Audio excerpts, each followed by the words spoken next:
Assalamu alaikum Nazreen. Today we are going to deliver a lecture on mysticism. This is the series of lectures I am going to deliver during these coronavirus days. So our today's topic is mysticism. Mysticism is a subject which deals with Islamic studies as well as philosophical studies. Many more scholars have done their work, written their works on this subject, like Professor Sayyid Hussain Nasser, Allama Muhammad Iqbal, and many more other people, etc. Dr. Ghulam Qadir Lon from Baramulla of Kashmir. So today, first I will read my paper and lecture. For many readers today, any discussion on mysticism may seem rather quaint given the dominant worldview which is based entirely on the knowledge derived from sense perceptions. It is unfortunate that the bias against all that smacks of the supersensible is so deeply rooted in the present day academia that a work on a topic like this one may seem to call for an apology of sorts.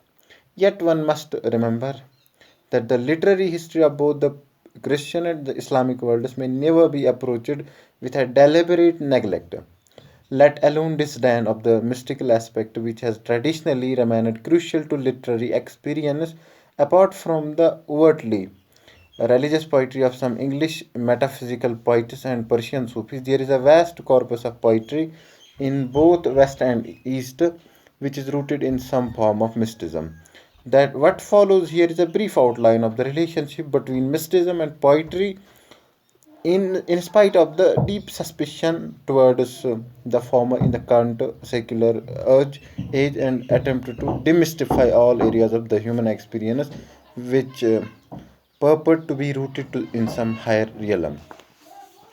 For its practitioners, mysticism is an unascertainable way and a practical method by which we validate for ourselves the essential basic truth that there is a soul in man.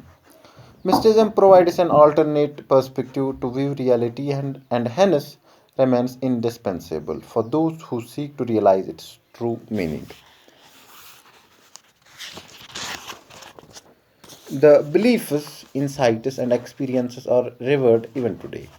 Mysticism, at its highest and best, is always and ever the same in the present form.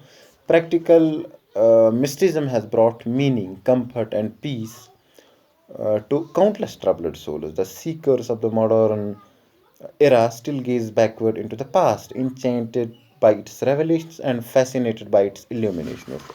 This present return to mysticism is because of men being compelled to discover the sources of truth as science has rigorously perturbed them and shattered the old conceptions of divine interference and robbed them of their faith in the traditional sources of knowledge about ultimate reality and the hereafter. To approach the unseen power, man needs to transcend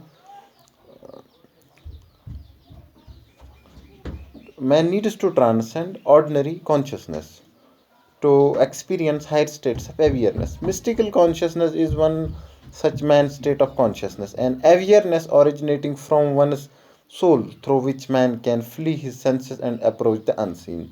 It is quite clear from the writings of such established authorities on mysticism, such as Evelyn Underhill, W.T. Stace, and William James, that mystical consciousness is one of the many possible forms of consciousness. Furthermore, they all highlight in different ways the many characteristics of such consciousness. For Underhill, it is not to know but to bell, and for Stace, it is the result of mystical experience, okay, rather than mystical idea. Mystical experience is an supra sensible experience which acquaints the mystic with realities and states of affair that one can hardly apprehend through sense reactions. The mystical experience transcends the apparent and the physical and merges into deeper mysteries of the universal soul. Mystical experiences are awe inspiring to such a degree that they defy the categorical rationality of the intellect. As per William James, a mystical experience is an essentially private and subjective matter. In his most seminal work, The Varieties of Religious Experience, William James describes four characteristics of mystical experience. According to him, such an experience is temporary. The individual soon returns to the onwards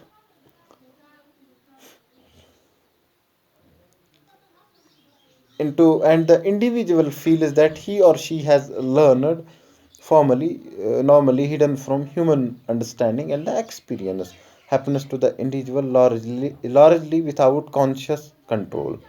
Although experience more likely, it is not something that can be turned on and off at will. Iqbal is